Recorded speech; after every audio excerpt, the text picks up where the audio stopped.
बिट्टू, तुला एक विचारायचं होतं. जर फ्युचरमध्ये ट्विंकलला डान्स करायचा नसेल तर तू काय करशील? तिला जाऊ देशील? मी तिचे पाय घट्ट पकडेन. मी तिला जाऊच नाही देणार. जर मी तुम्हाला बोललो की मी आज विहिरीत उडी टाकणार आहे, तर काय तुम्ही मला विहिरीत उडी टाकू देणार? मला थांबवणार नाही का? विहिरीत उड्या टाकण्याच्या वेगवेगळ्या स्टेप्स शिकवणार.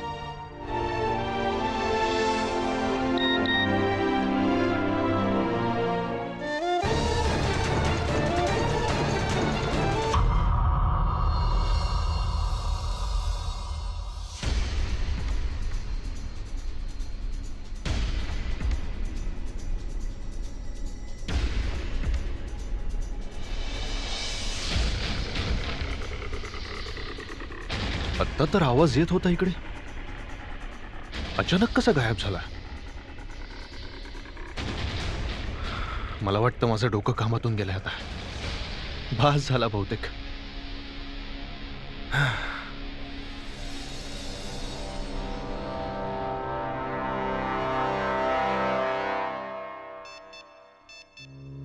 मला माहिती होतं की तुम्ही तो व्हिडिओ डिलीट करणार, म्हणून मी पुढच्या मेसेजमध्ये पण परत तोच व्हिडिओ पाठवतोय.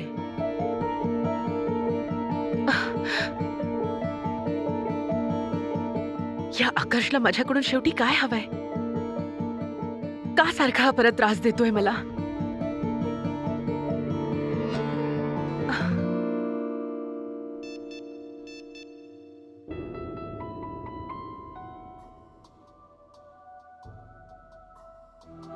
तुम्ही विचार करत असाल की तो व्हिडिओ मी परत परत का पाठवतोय? खरं तर मी तुम्हाला वचन दिलं होतं की मी या गोष्टीला विसरून जाईन. मला फक्त एवढंच हवंय की तुम्ही या व्हिडिओला एक वेळ पहा, म्हणजे तुम्हाला तुमच्या सर्व प्रश्नांची उत्तरं मिळतील. हा आकाश स्वतःला समजतोय तरी काय? यावेळी मी कोणत्याही गोष्टीत अडकणार नाहीये, कोणत्याच नाही.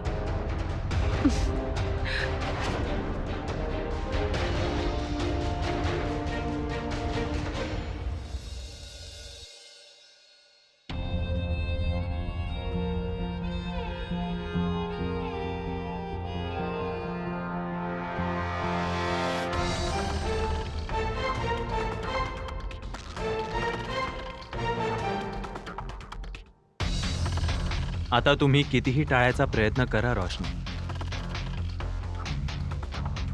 पण मी हे व्हिडिओज तुमच्यापर्यंत पोहोचवणारच. टॅक्सी स्टँडमध्ये टॅक्सी पण नाहीये. रेवाजी, बैजू,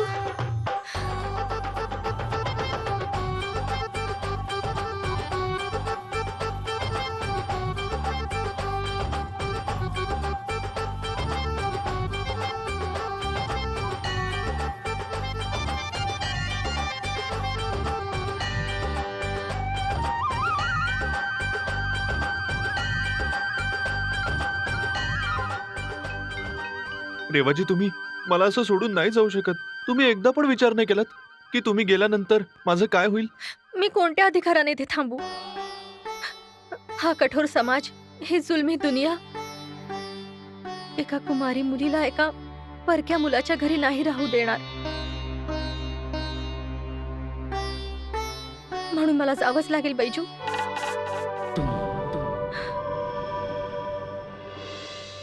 आणि हो, अजून एक गोष्ट, मला आता कायमचं विसरून जा.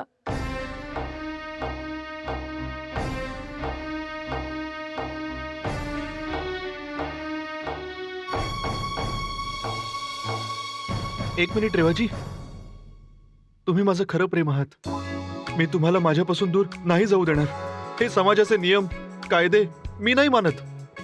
भगवंताला माहितीये, माझ्या नसानसात फक्त तुमच्या रामाचंच रक्त वाहतंय. आणि जर देवाचा आशीर्वाद आपल्या पाठीशी आहे तर रेवाजी, तुम्हाला कुणालाही घाबरायची गरज नाहीये.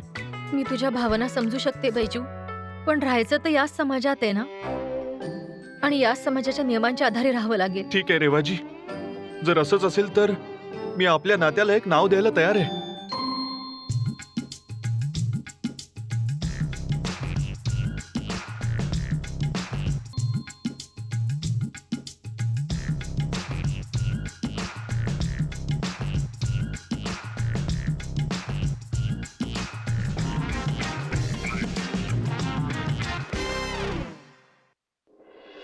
ही माती नाहीये रेवाजी, आपल्या प्रेमाची निशाणी आहे आणि हिची किंमत चिमूटभर कुंकुवापेक्षा खूप जास्त आहे.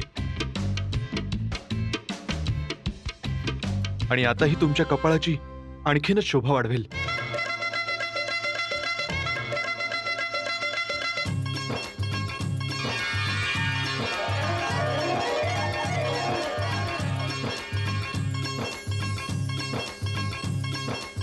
प्राणनाथा, तुम्ही तर माझं आयुष्य सार्थकी लावून दिलं.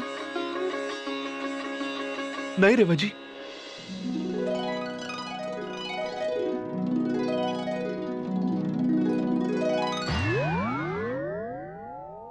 बैजू,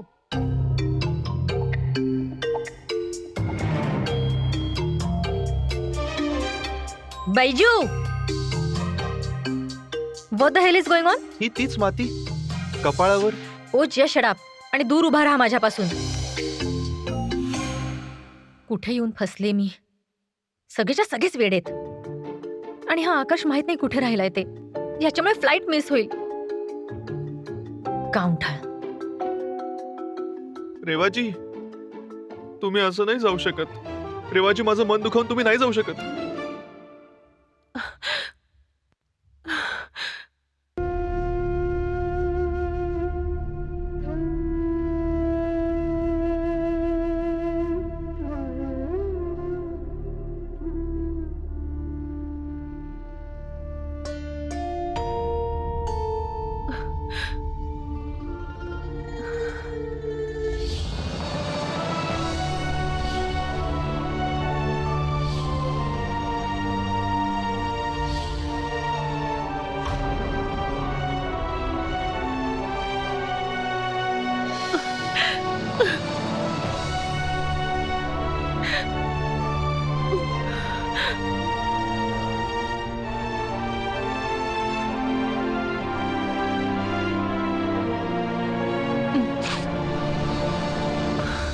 नाही, यावेळी डान्स माझ्या आयुष्यात कोणताही गोंधळ नाही करणार. कोणताच नाही.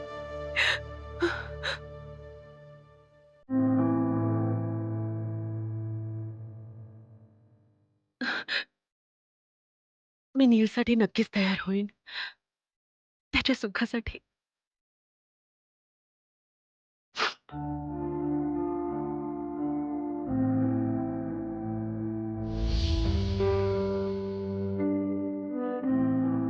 हेच माझं आयुष्य आहे.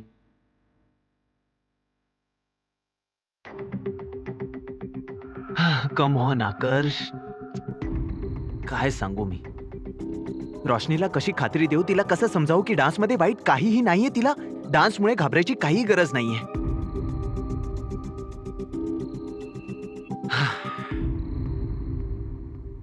नाही, काहीही झालं तरी मी तिला या गोष्टीची जाणीव करूनच देईन. मग हा व्हिडिओ दाखवा लागला तरी चालेल.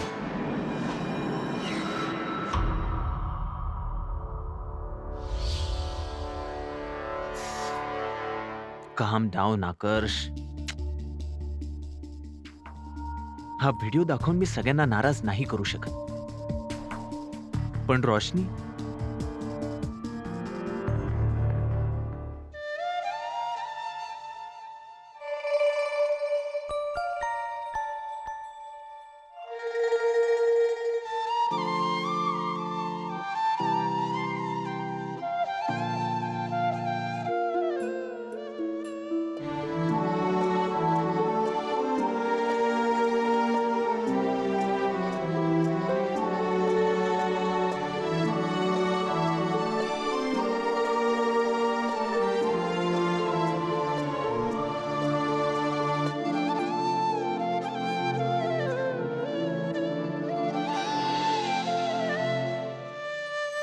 ए रोशनी, ए रोशनी, अगं सगळी तयारी झाली की नाही? अगं कम्मो, का आरडाओरडा करतेस? अगं आई, आपल्या घरात पाहुणे येणार आहेत. माहित नाही रोशनीने सगळी तयारी केली आहे की नाही. अगं मग तू एक दिवस केलं असते तर तुझे हात नसते झिजले. अगं निदान आजच्या दिवस तरी पोरीला नीट तयार होऊ दे. आई सकाळपासून नट्टापट्टा करते ती. अजून किती वेळ लावणार आहे ती? हे बघ कम्मो, आज तिचे सासरकडचे येणार आहेत. आज 1 तास काय 4 तास लावले ना तरी कमी आहेत बघ. आई, दारजी आले. हो हो, आले आले. अरे दीदा, रोशनीचे सासरकडचे आलेत, पण ही रोशनी कुठे आहे? ती तयार होतीये. चला वहिनी चला. हं?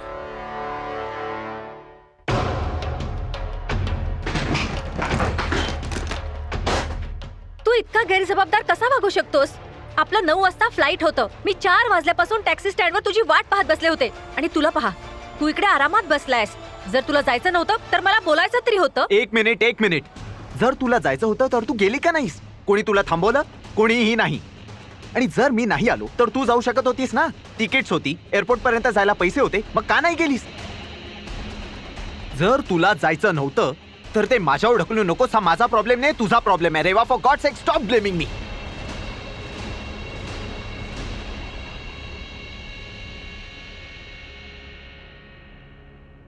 आकाश, काय झालंय? तू याआधी कधी माझ्याशी असं कधी बोलला नव्हतास. आय नो की काहीतरी आहे ज्याचा तुला खूप त्रास होतोय. You can tell me. कदाचित मी तुझी काही मदत करू शकेन.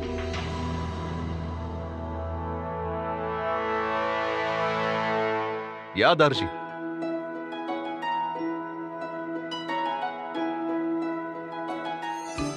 तुला काय झालं रे? तोंड का पाडून बसलायस? जाऊ दे ना आई, तुला नाही समजणार. तुझं डोसकच कामातून गेले. आजी पाहुणे आलेत. या दाजी. या या. स्वागत कर. नमस्कार दारजी. नमस्ते नमस्ते. कल्याणी बहिणी. दारजी, आपण माझ्या घरी येऊन आमच्यावर फार मोठे उपकार केले आहेत. बाकी आमच्याकडून जी चूक झाली, मी त्याकरता पुनश्च तुमची माफी मागतो.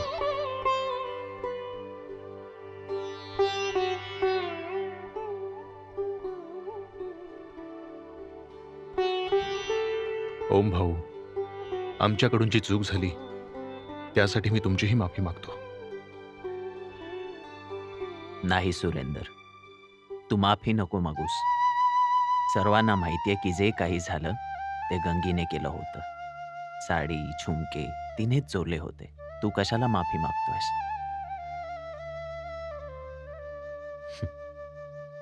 याही होण्या अगोदर आपण लहानपणीचे मित्र आहोत आणि मित्र कधी हात नाही जोडत तर भेटतात. ओह.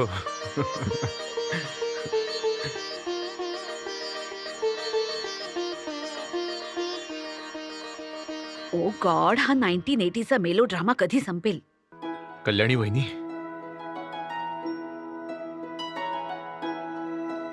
नील बेटा, आयुष्मान भवा. सुरेंद्र, आम्ही सर्वांना तर भेटलो, पण आमची सुनबाई कुठे आहे? ती दिसत नाहीये कुठे. अहो, ती मी घेऊन येतो ना तिला. अरे थांब जरा नील. बाळा, बाळास तू रोशनीचा लहानपणीचा मित्र म्हणून इथे नाही आलायस, उलट यांचा घरचा जावई म्हणून आलायस. खरं तेच बोललीस.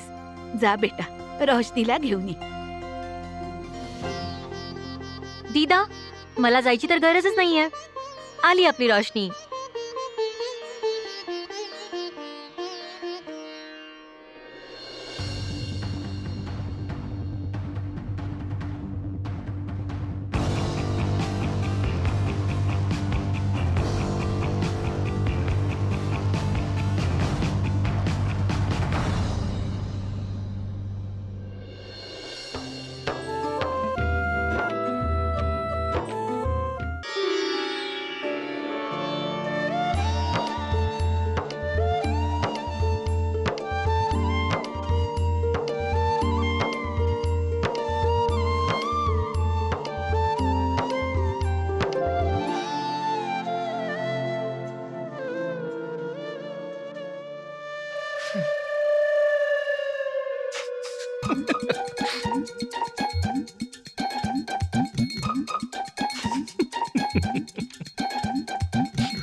दारजी नमस्कार करते. सुखी राह.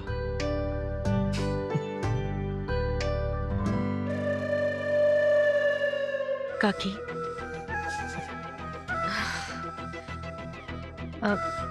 सुखी राहा.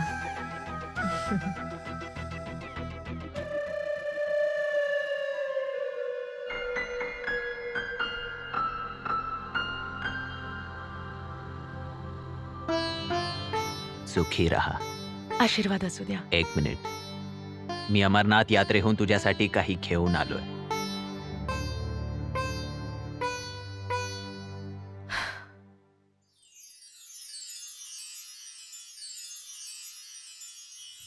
नीलकंठ.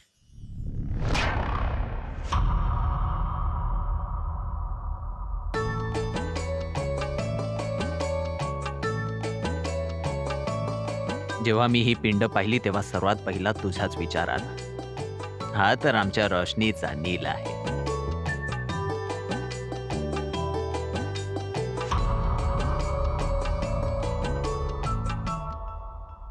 ही पिंड सतत तुझ्या जवळच ठेव.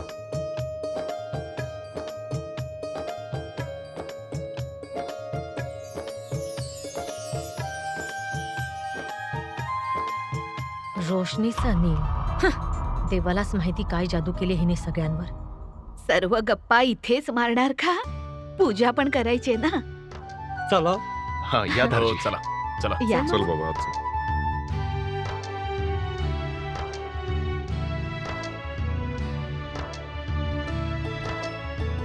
वहिनी, या नीलम वहिनी आहेत.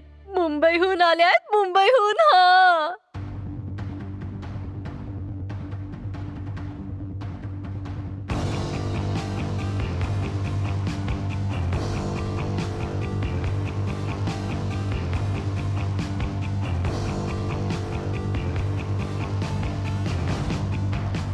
हॅलो. हा नमस्कार. तसं बरंच काही ऐकलंय तुमच्या बाबतीत आणि आज पहिल्यांदाच योग आला तुम्हाला भेटण्याचा. हो ना. ऍक्च्युली या इथे मी फार कमी येते ना. एक तर छोटं घर आणि विदाऊट एसी.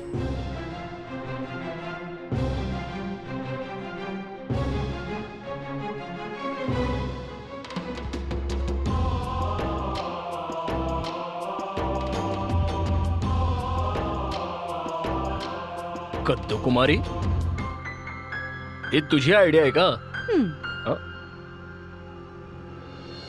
हे बघ, आज तर मी वेगळीच नटले ना. मी सोन्याच्या रिंगा पण घातल्यात. बघ. बघू दे.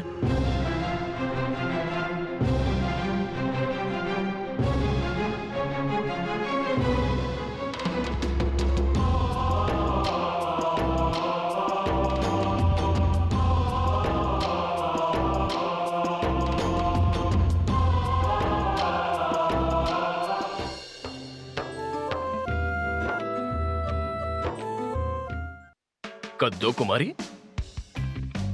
ही तुझी आयडिया आहे का?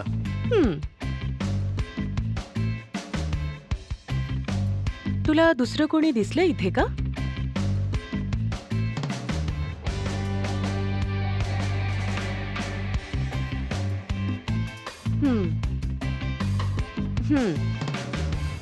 कोणाला शोधतोयस?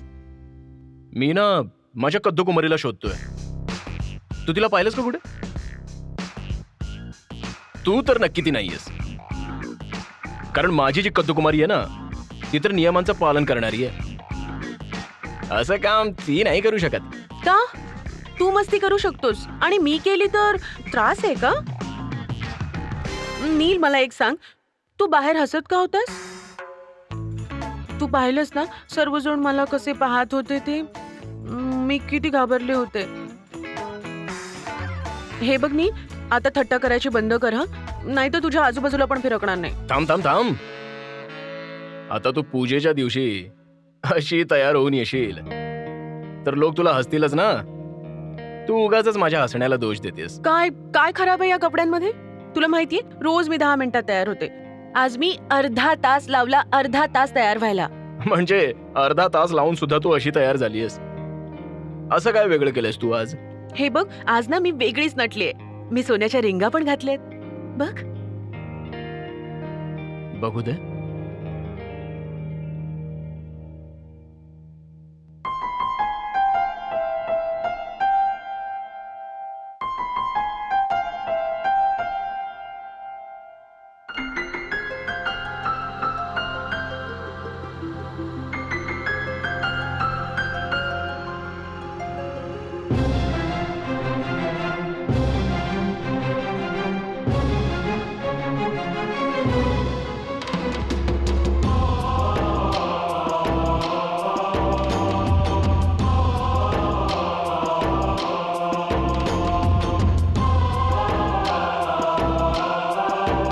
आणि आणि ही चेन.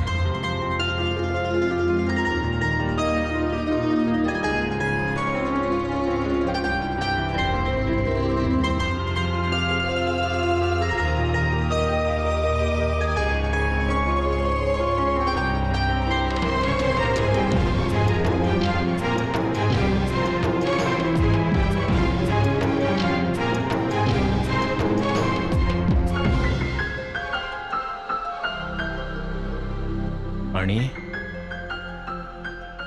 आणि हा चौकटी डिझाईनचा दुपट्टा पण. खरंच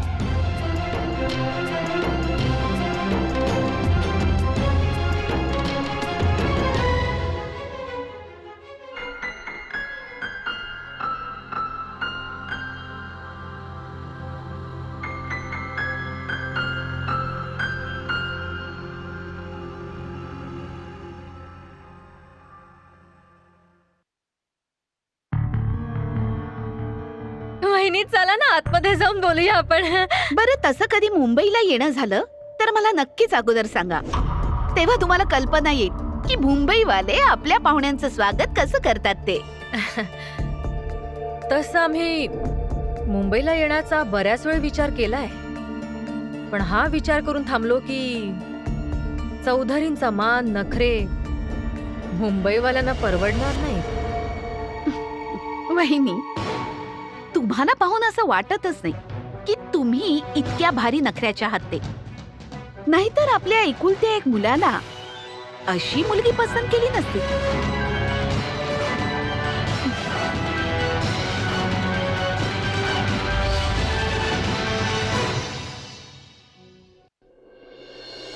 चौधरी साहेब, आरती करा. पहिले मी कशी करू शकतो आरती? ही तुमच्या घरातली पूजा आहे ना. तुम्ही आमच्या घरी आलात, आमच्या शब्दाला मान दिलात, आरती तर तुम्हीच करणार. काय झालं अज्जू? फक्त आठवणच काढशील की भेटायला पण येशील? हे बघ, माझं डोकं फिरवू नको आणि तुझी बंडल मगच तुझ्याजवळच ठेव. 15 मिनिटाच्या आत माझ्या घरी पोहोच. मी अज्जूला वचन दिलंय, पूर्ण तर करावं लागेलच. दारजी, मोठी छाती फुगवून सांगितलं होतं ना तुम्ही हे सर्व करनाल तुमच्या दाणक्याच्या दमावर चालतो. आता मीही सगळ्यांना दाखवतो की तुमचा दाणका कुठे कुठे चालतो.